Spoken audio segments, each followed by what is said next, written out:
Hi there. It's beginning to look a lot like Draw With Me, and I'm glad that you're here to do it with me. All right.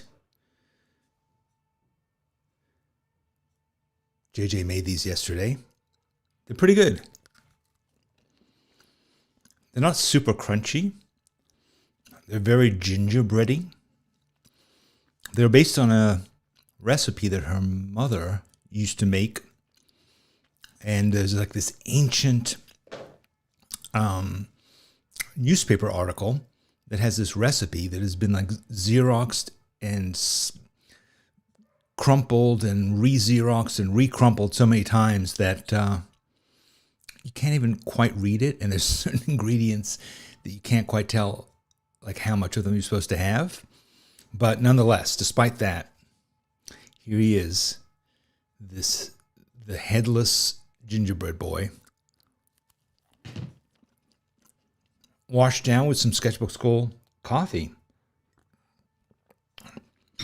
So yeah, it's December 23rd. It's almost Christmas. Yes, 1973, and it contains Crisco. Crisco. Crisco is a miracle ingredient. Politically incorrect or whatever it is that it's not. Why aren't we allowed to have Crisco anymore? Anyway, it was good. So here we are. It's a couple days before Christmas. Maybe you're celebrating Christmas, maybe you're not, but it's in the air, right? You can't deny it. You can't ignore it. It's vegan. Interesting. So today I thought, let's do something Christmassy. And we will. We'll do something Christmassy for a change. Once JJ answers the phone. All right, good. So let us talk about what we were going to talk about. So first of all, I wanted to talk about just a couple of announcements. All right, so bear with me. We have a new watercolor pencil workshop coming up. We found this amazing instructor, Kate Legale. She's like a classic artist, sort of one who makes watercolor pencils look like photographs, like natural textures. Here it is, this medium that you kind of take for granted, right? Pencils. Been using them my whole life. But when you see a master using them and you go, wait, that was made with color pencils? And then it was made with watercolor pencils, which is this thing that we all sort of know about. Like you've always, you have some watercolor pencils. What do you do with them? I use them quite a lot. I can't tell you that I know what I'm doing. She certainly does. So she's going to be teaching us a lot of cool stuff in next year. 1/2/22. Is that what it is? 1/2/22, yeah. No, 1/22/22. January 22nd. If you want to sign up for it, you can do that at sketchbookschool.com. Let me just show you a little bit about what we're going to be doing, because I think it's pretty cool. You asked us for it, a workshop all about watercolor pencils. How to use their magical qualities to get amazing effects. So we set out to find a true expert, an award-winning watercolor pencil artist, a wonderful instructor who can teach us all about activating watercolor, shading, mixing colors, creating textures, using brushes and erasers. Our friends at Winsor & Newton introduced us. They said, we know someone who is all that and more. Kate Legale, signature member of the Colored Pencil Society of America. Whoa. Join Kate for Sketchbook School's new watercolor pencil workshop. It'll be amazing.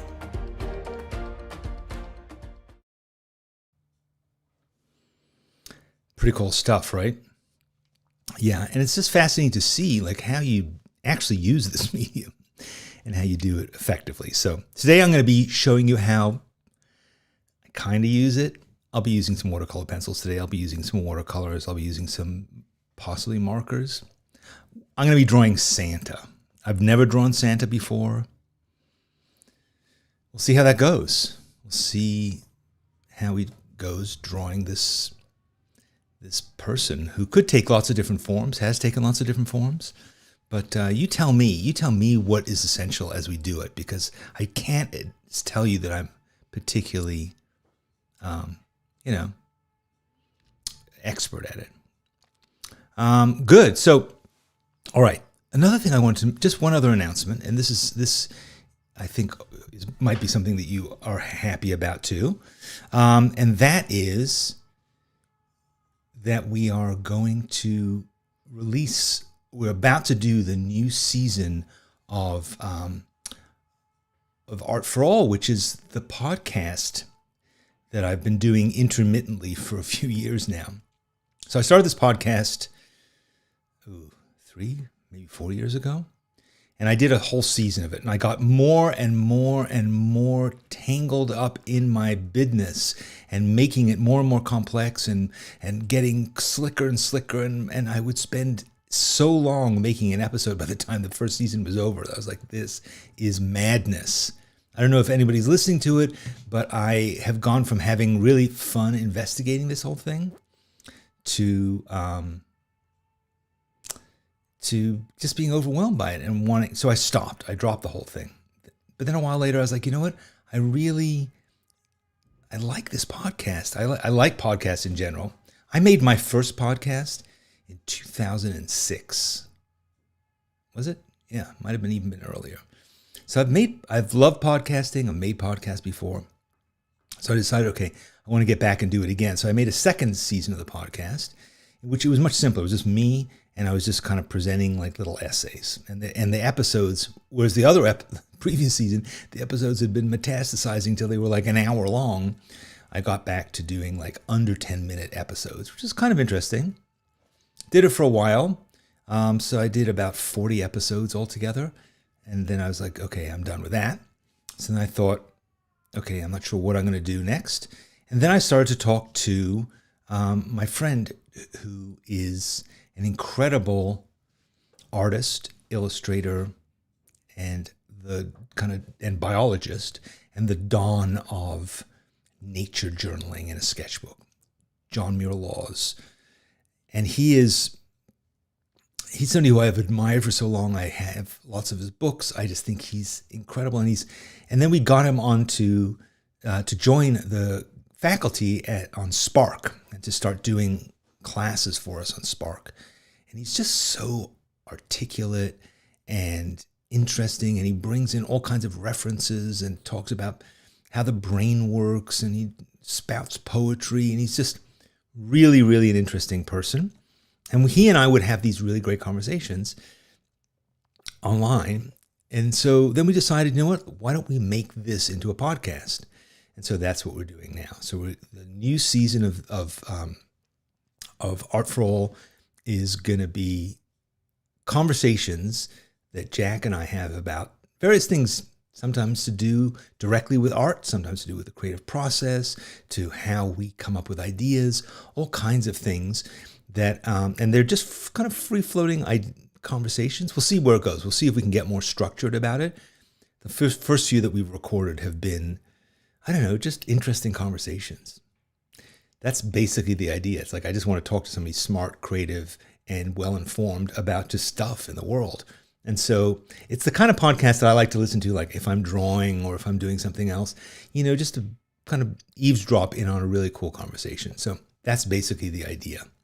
And we're trying to cap them at an hour. Honestly, it can be hard to shut us both up because we have so many cool things to talk about, but it's been really fun so far. And I hope that you'll enjoy it too. If you want to get it, subscribe to it on however you listen to podcasts. Now, a lot of you may say, I don't listen to podcasts. I've never listened to a podcast. I can't figure it out. Don't worry about that. We're recording the video as well.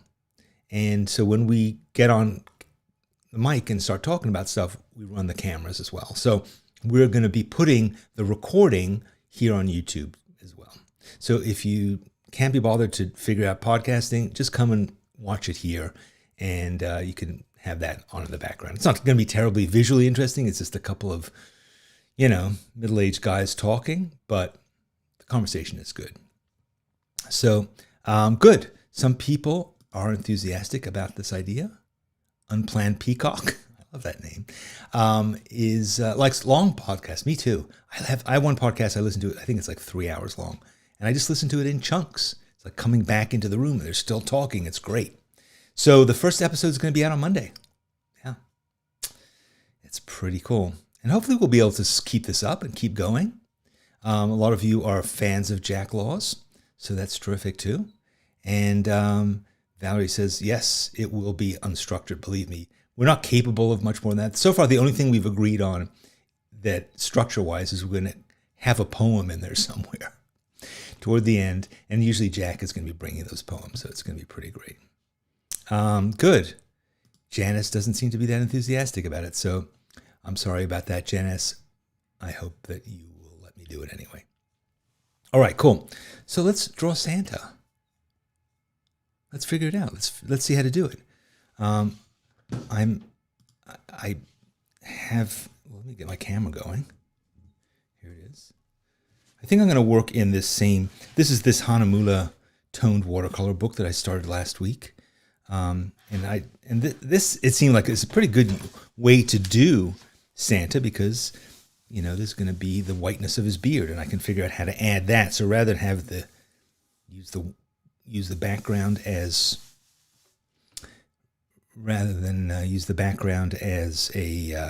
as the white, I will use it as the gray, and then I will maybe put a white beard on it.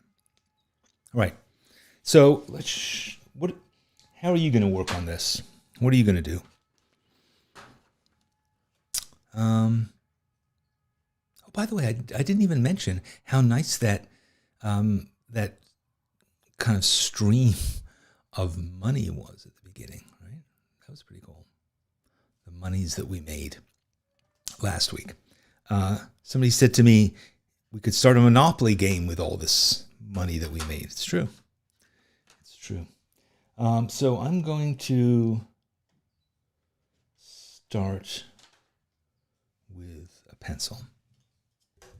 Inspired by pencils today for obvious reasons. So I'm just going to sharpen one and get into it. So what are some of the rules about Santa? I'm just going to probably just draw a kind of a, here's Santa on the page.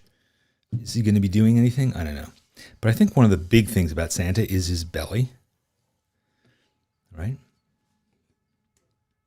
That's sort of key, that he has a nice belly. And draw his head. Draw an arm. Yeah, I can't say that. Some things I don't know about him. That's why I'm being a little sketchy about this. But I just want to make sure I can sort of fit him on the page. So this is going to be roughly his size. Yeah, this is sort of the elements. Because when I was thinking about doing this, I thought, I want to spend some time like kind of getting into textures. Because, he himself, he is sort of he's iconic. You just need to make it obvious that that's who he is, right? I'm going to make him holding a bag, I guess.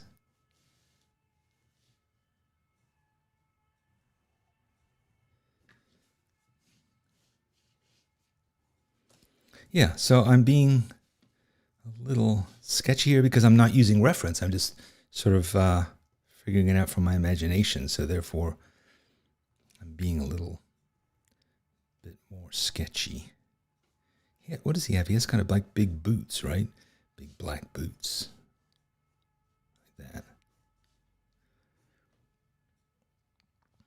Somebody mentioned the Coca-Cola Santa. I think that's like an iconic, like that's sort of how we came to know what Santa looks like, right? Like, because in England, I think or in Europe and a lot of places, he'll have like a green outfit or something. But the The Coca-Cola Santa, strangely, has come to define what he is. Strange intrusion of commerce into the spiritual sphere. Strange? Probably not, but there you have it. So an agreeable, Laura says, please draw the agreeable Santa who says he doesn't think you have too many art supplies. Of course, Santa's very generous. And, all right, so that's basically Santa. Janice, I hear you. It's not going to be a 3-hour podcast. It's going to be an hour. But if it was 3 hours, you could listen to it in chunks. 1-hour chunks if you chose. All right. So what else? I'm sort of thinking that he has that biggish belt. Does he have like a fur thing that comes down here? I think he could have like a fur sort of front, or he could have buttons. I think I like buttons better. And does he wear? He wears gloves, doesn't he? I seem to remember he wears white gloves.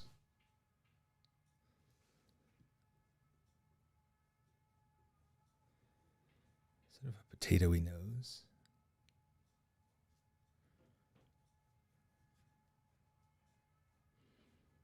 Nice stash.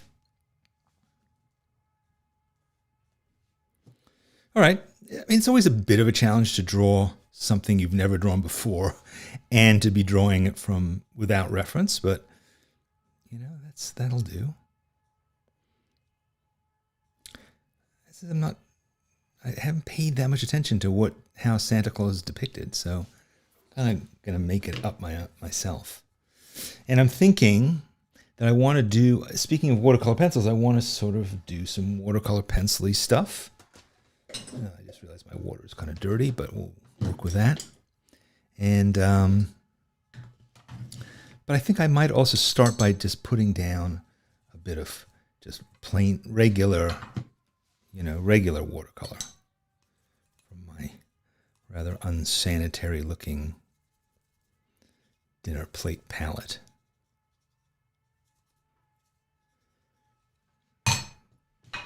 So I'm going to just sort of put down just like a little bit of a layer.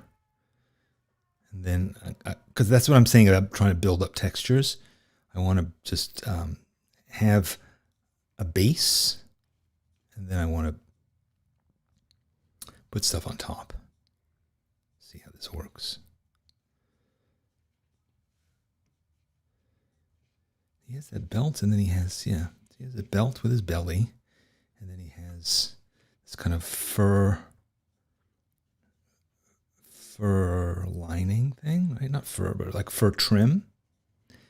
And then he has his pants and his boots.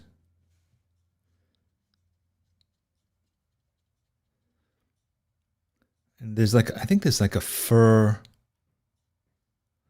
kind of trim here too, right? That's right. And then what is his bag like? His bag is like a dark bag. Dark.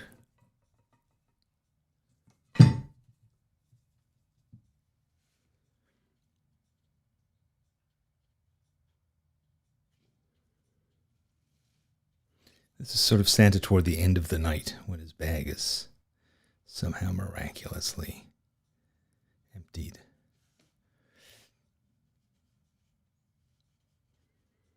JJ's one of her many absolute favorite movies is Elf with Will Ferrell, James Caan of all people, and Santa is played by Ed Asner. Oh, my man Bob Newhart is in there too. So we were just watching that recently, out of obligation. I mean, I was obliged to watch it. What am I painting with? I'm painting with Winsor Newton watercolors, and I am using these Winsor Newton pencils. Design, what are they called? Well, this is a Carmine. Anyway, so yeah, so the way I'd use watercolors these days is I just have a dinner plate and I glue down these little, what are they called? Pans of watercolor. And then every so often I just wipe down the plate. That is the way I work these days. So, okay, so now I've given him kind of a red, because I used that red pencil, which might have been a mistake. Maybe I should have used a blue pencil. Why? Because now there's all this weird red in here, where like his beard has now got all this red in it, but that's okay. So I'm going to just wait I don't know. Now I'm using this blue pencil. All right, so he's got kind of a bluish tint to his beard because that's how I'm putting some texture in, but it's not quite. If I'd maybe given it more than an eighth of a second of thought, I might have had a slightly different strategy for how I put down my first layer, but it's okay. We will. Oh, this is his belt. Yeah, this is going to be the fur lining. So that's going to be my I guess my conceit of how I do the fur is it has sort of a bluish tint to it, and maybe I'll go back over it with some gray. That's interesting. So I was using watercolor pencil just now. So this red one is not watercolor pencil, but the blue one is, which is good because it allows me to just kind of, soften it a bit. So yeah, so this is the extent of what I know about using watercolor pencil is you can take it from its pencil state to its watercolor state by what they call activating it. And there. So now it's got a bit of that going on. But I want to be careful, and I got to keep these separate because if I don't, then I'll end up using my non-watercolor pencil, my watercolor pencils when I think I'm using my non-watercolor pencils. And that matters just because there's some things I want to allow it to be activated and some things I don't. All right, so now let's look at this belt. I don't want to make it too black. It's generally, I find, it's not great to put black into anything. Black is just so powerful. It's all right if it's ink, I guess, but when it comes to most other media, I kind of try to avoid black.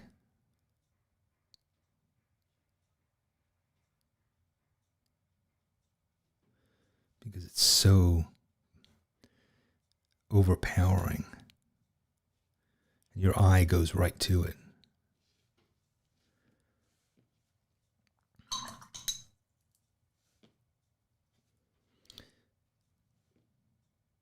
So my Santa has a slightly soiled and grubby beard, from like going down chimneys and stuff like that. I mean, he is a magical character, but I mean, he must get dirty. The guy's going down chimneys, so let's acknowledge that, and he's going to be slightly soiled. I don't know if that's allowed, but unfortunately, that's what's happened with my guy. And honestly, it's not surprising because that's just the way I end up being too. I have many garments that have been augmented, have been personalized since I bought them fresh and new. They've now managed to attract various kinds of embellishments like soil, ink, paint, markers. These are the things that happen. I should get a smock. That would be cool. I have to tell you, the fantasy that I've had my whole life, that I don't know if I'll ever realize is to wear, bear with me, to wear a jumpsuit every day. You know, jumpsuit like guys wear, like mechanics wear. You know, it's something you step into it in the morning and you zip it up. It's got your name on it. It's a dark color, so you don't really see the stains. And, you know, you're good. And look at Santa. That's essentially what he's doing. He's got like this work uniform, a red suit, which perhaps repels stains.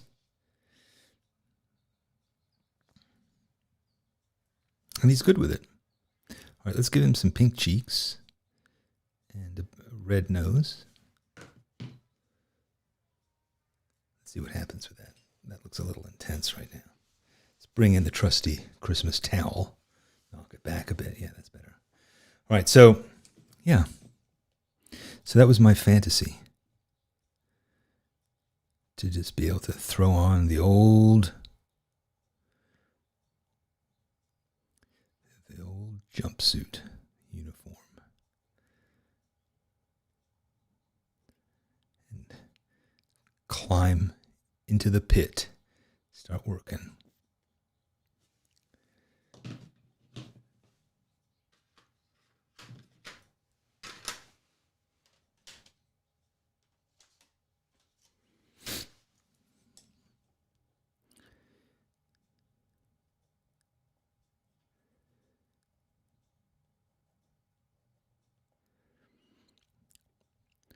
My father-in-law, who's no longer with us, but he was a machinist. And apparently that's what he got to wear. Maybe, I'm not sure if it was an actual full jumpsuit or if it was more just like a work shirt. But I'm very attracted to that idea.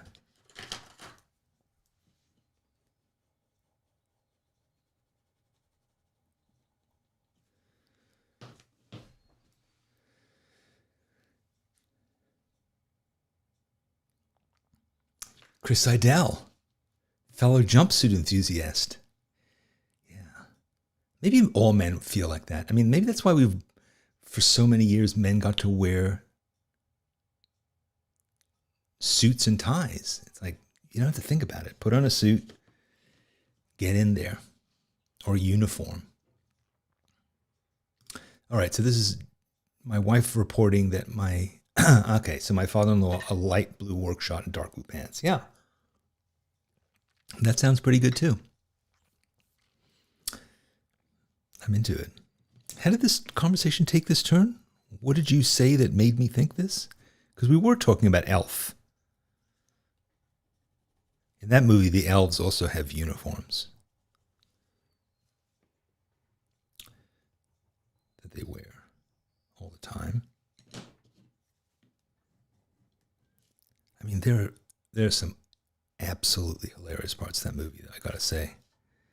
I always kind of grumble and, mumble to myself whenever Jenny says, "Oh, hey, how about watching Elf?" And I'm always like, "Eh." But I have to say, I do really like watching it. I mean, it's a Christmas movie, so there are things about it that are kind of corny, but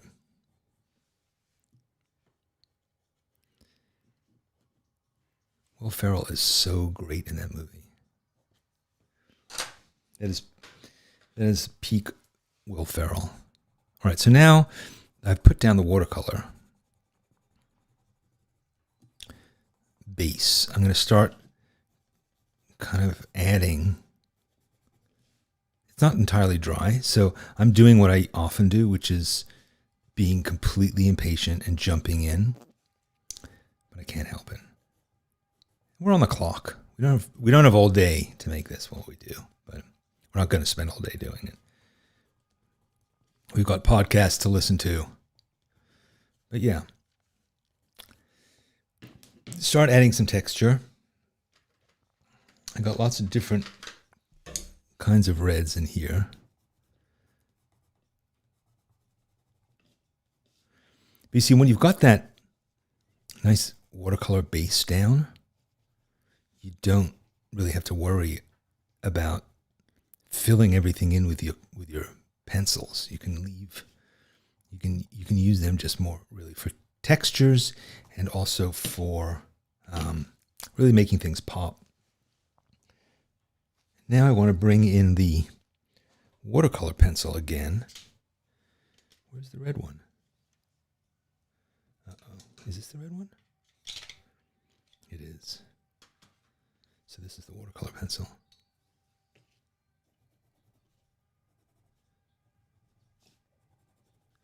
So this is Christmas. We were talking about that song this morning. Do you remember that? We Are the World? Isn't that song officially called So This Is Christmas? Isn't that the first line? Who is it? Is it Bob Geldof or who is it? So This Is Christmas. But JJ and I were saying who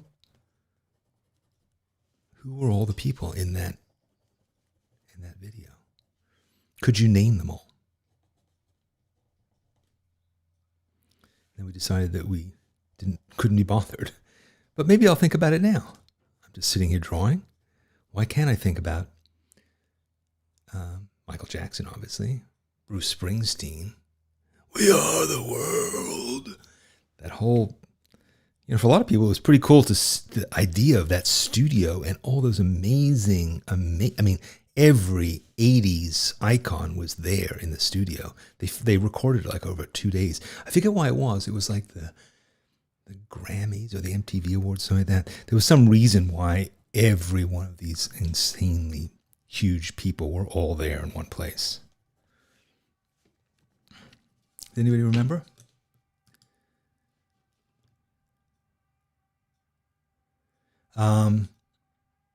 Do they know it's Christmas? Do they know it's Christmas is the yes, that's the name, but isn't the first line So it's Christmas anyway. Yeah, Bruce Springsteen. Didn't Bruce Springsteen get in some trouble earlier this year? Like he got caught drunk driving or something? All right, we won't talk about that. Right after was he doing like a podcast with Obama or something? Bruce Springsteen does remain pretty great. There are times I've been a huge fan of his. Nebraska, man, I can't get enough of that, but I don't like the whole E Street Band thing particularly. I know you'll violently disagree with me on that. It's not an incredibly strongly held opinion, but that is vaguely my opinion. Who else? Boy George, I think, was part of it. Was he? George Michael? I remember trying to think about that once. There was a band called About a Boy. So it was like About a Boy, Boy George, George Michael, Michael Jackson, Jackson Brown, and I ran out of ideas. We are the world.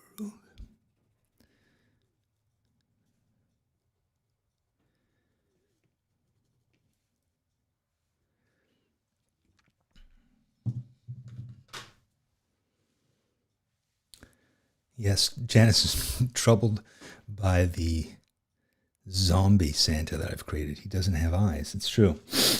But I'm going to give him eyes now. Now, Santa probably has blue eyes, right? It would seem to be that kind of a thing. Twinkling blue eyes. I mean, he is sort of Nordic, isn't he?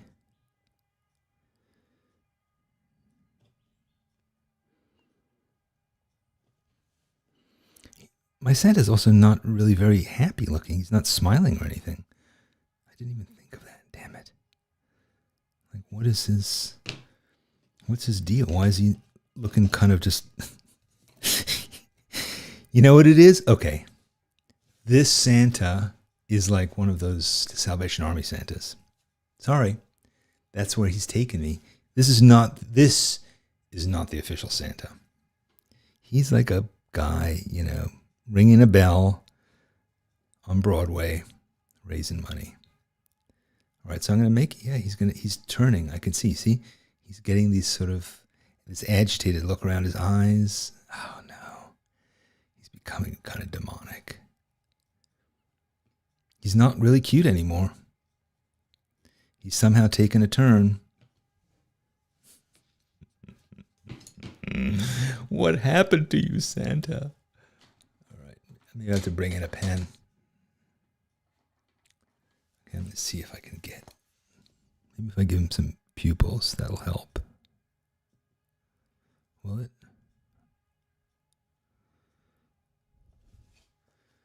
Not really. He's looking even more insane and possessed now. He's seen some things. It's true. Or Chris mentions Mad Santa. Have you seen, Bad Santa?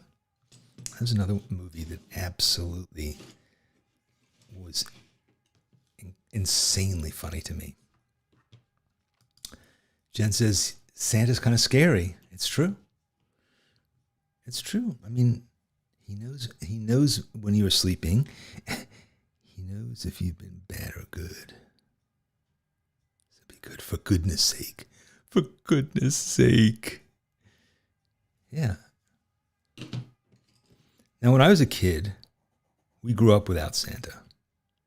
In our house, there was no Santa. No Santa. Maybe that's why my Santa's so mad looking. But I can only imagine that if we had, I'm trying to think back on my son.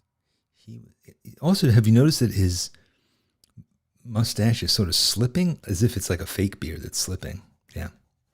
My son was a bit ambivalent about Santa, I seem to remember. He liked the presents, but he was ambivalent about Mickey Mouse too. I don't know if I've ever told you this story before, but Jack was like, he really liked Mickey Mouse, I think, the idea of it. But when he was little and we would see those commercials that would come on TV for going to Disney World or Disneyland, and they would have a commercial where there was Mickey. Well, they would show like all how wonderful it was to go to the place, to the park, and then they would end with Mickey shaking hands with a little kid, like the big Mickey and a little kid shaking hands. And so we would always say to Jack, "Wouldn't you like to one day go there?" It was like 3, 4, 5. It was like every little kid supposedly wants to go there. And he would always say, no, that's okay. No, not really. Don't really want to do that. And it turned out, after a lot of pressing, that we found out that the reason was he was terrified that he would have to meet that giant Mickey, and that Mickey would try and shake his hand. We finally went there when he was like 14, I think. And I forced him. I was like, okay, I want to take a picture with Mickey. He was like, no, that's okay, Dad. I'm not really into it. And then we found like a giant wooden sculpture of Mickey, like in a hallway somewhere. And I forced him to have his picture taken with that. The irony is that he and his girlfriend now they have actually like annual memberships to the parks, and they go there all the time. So he's kind of overcome his aversion. But it took a long time. I hope your Santa is not as sinister as mine is.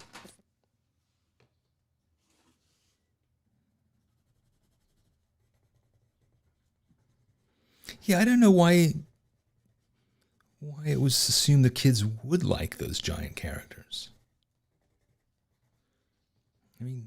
They're huge. They're obviously, the size of a person. They might look great from far away, but to be up close with some huge thing with lifeless eyes, kind of trying to grab at you, you're a small kid, seems a bit threatening.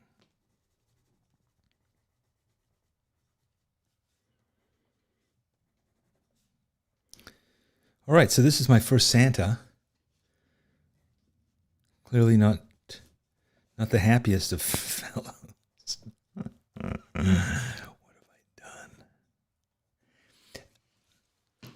Maybe I should just rename this show Smash Icons with Me.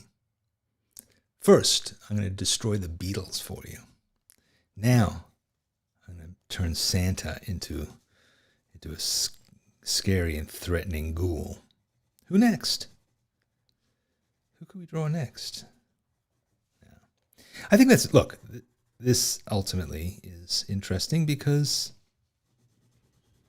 this is what art's all about. It is about revealing your inner demons. It's not just about making cute pictures of Santa. It's about revealing your true feelings about Santa, which I'm not going to go into in great depth here today. Instead, I'm revealing them to you in this drawing of this irate, somewhat glazed Santa. I'm not going to tell you how I feel about him. Tell you how I feel about Bruce Springsteen, and that could get me in trouble. But I'm certainly not going to tackle someone like Santa. We try to avoid politics here and Draw With Me. So, therefore, I won't be going into it. I'm joking. I jest, and... Oh no! You bit off my hand!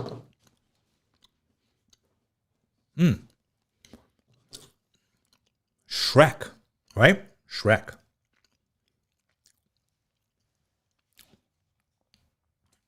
Shrek, remember the gingerbread boy in Shrek?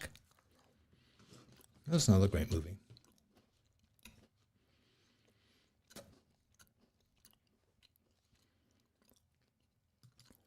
Chuck E. Cheese, says Janice, once arm wrestled me at my niece's birthday party. On purpose? Like, were you making a grab for the dip and Chuck E. Cheese intervened? Yeah. There's a lot of stories coming out here. Donna's talking about it. Yeah. Karen got bubblegum in Santa's something. What could that C be? Chest hair? Sorry. No.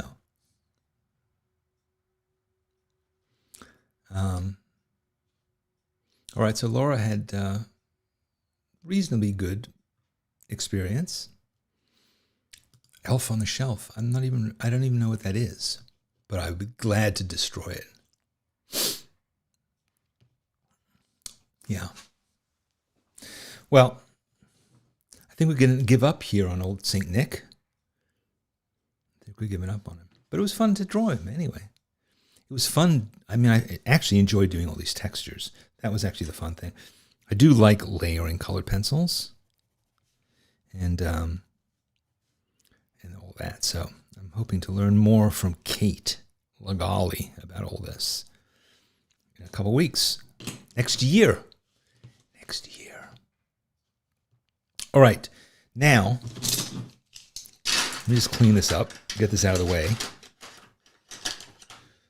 Sorry about the noise. Because I wanted to show you a sketchbook. We do a sketchbook tour at the end of each show.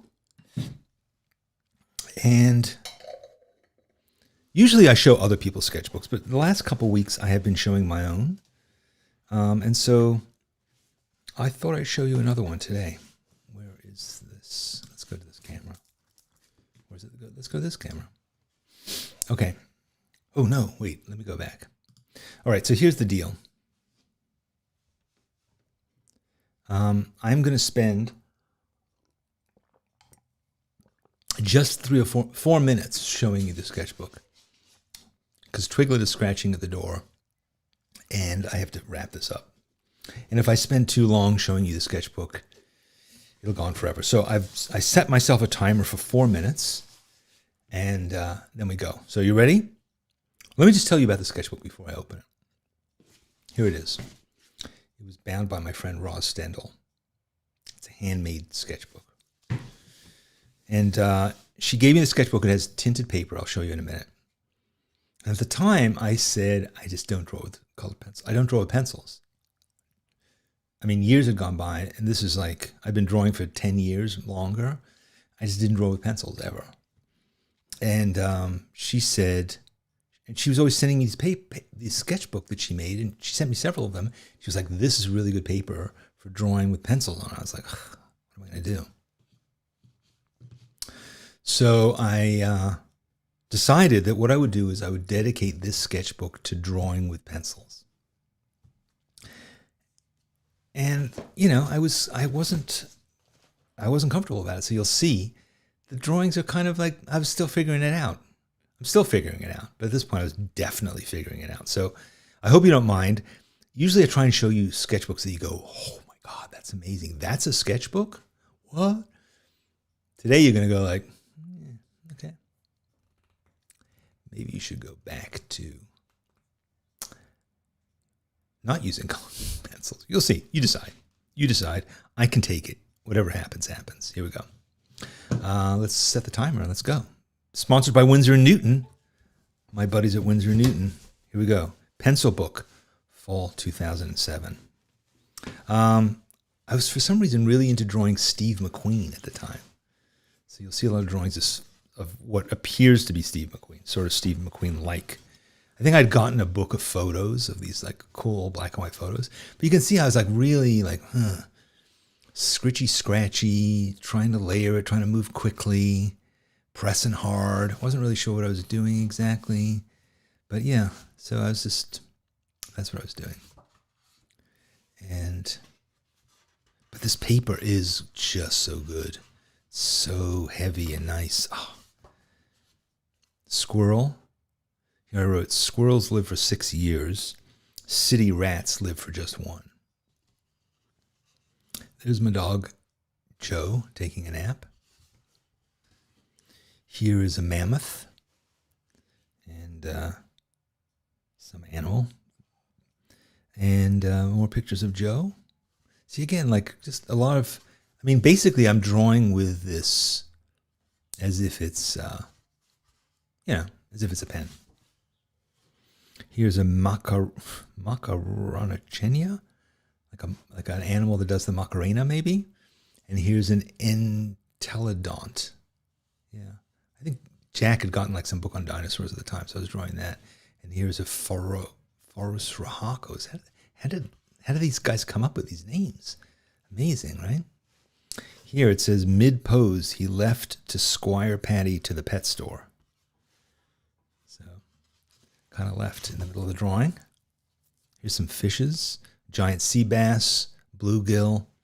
Here's a drawing of Jack, and it says, Jack doing an uncanny impersonation of Bobby on King of the Hill. It's true. Roaches never sleep. Drawing of a globe. Jack getting a haircut. Some guy with a newsboy cap. More guys, sort of 30s guys. I always liked this drawing. I thought it was like the first time I was like, okay, let me just try and figure out how to use this tone properly. So I'm trying to think like, okay, when you use tone paper, you can use that as your mid-ground, mid-tone. You can add highlights, and then you can add darks. So that's sort of figuring that out. I liked her hair.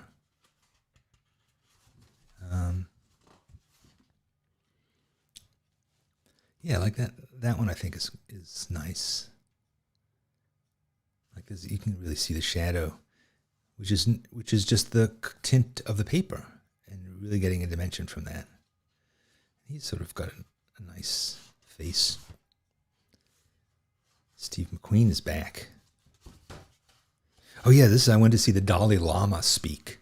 There were all these Buddhist monks there in the audience. It's kind of cool. And the Dalai Lama, for some reason, wears this sun visor. Yeah, I'm not sure what that was about, but he wears a sun visor, glasses, and like one of those little Madonna mics. And yeah, there's various monks in the audience. More Steve McQueen. Steve McQueen looking like Stan Laurel there. More Steve McQueen. I think I just like wanted just something to draw to try this stuff out that wasn't really important. So, and then yeah, that's the end of it. That's the end. Wow. Oh my God. Good timing, dude. Yeah. So that was it. That was my colored pencil jam. I did that periodically where I would just like make these really strong rules for myself. So that was like, okay, you're only drawing with colored pencils in this book, and you're only drawing Steve McQueen and Dalai Lama. Yeah, so I'm, in future weeks, maybe I'll show you some of the other kind of like restriction sketchbooks, restrictions, like rules. Only do this. Only draw after you've eaten cheese. Only draw on Thursdays when the sun is set. Only wear, I don't know, hemp socks while drawing with an ink brush. Sounds like a poem. All right. Yes, JF seems to be quite of a Dalai Lama expert. His eyes are sensitive to glare. He wears tinted specs, too. I just think he wants to look cool. He does it to get babes. No, I don't mean to be disrespectful to His Holiness. Listen, what else? Oh, yes, this. Danny'sEssays.com. Have you signed up? What are you waiting for? I'm moving to a new platform this week. So if you are subscribed, you may notice that it has a different address that I'm sending it from. It's same old stuff, but coming from a new place. So just in case you didn't get it this week, tomorrow. If you don't get one, because I wrote one, or I am writing one.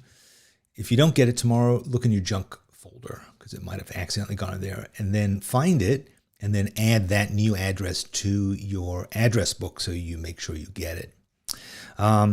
Things are going to happen with that essay, that whole essays thing that I'm doing. Starting in a couple weeks, it's going to get cooler. So you might want to sign up now so you can be like OG. Yes, I was a subscriber before it became super cool and everybody loved it. It was still mediocre when I subscribed, but now, oh my God.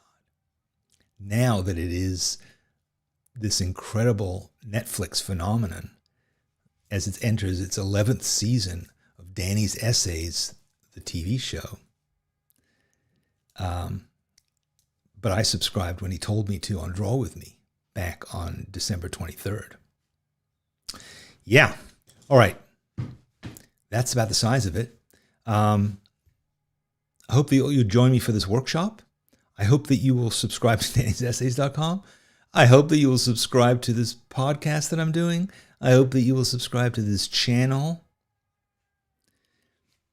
If you do all these things, then I can shut up and just draw and destroy, iconic figures and have more time to do that.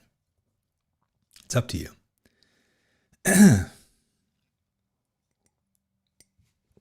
Have a Merry Christmas. If you are a Spark member, I will see you tomorrow. And if you're not a Spark member, I'll see you next week. But you'll hear me on Monday with this podcast. I'm also doing more video essays, by the way. I did one yesterday. You might have seen it. Yeah, here on the YouTube channel. So, all right, I got to go and I got to sneeze. So I'll see you next time. Have a Merry Christmas. And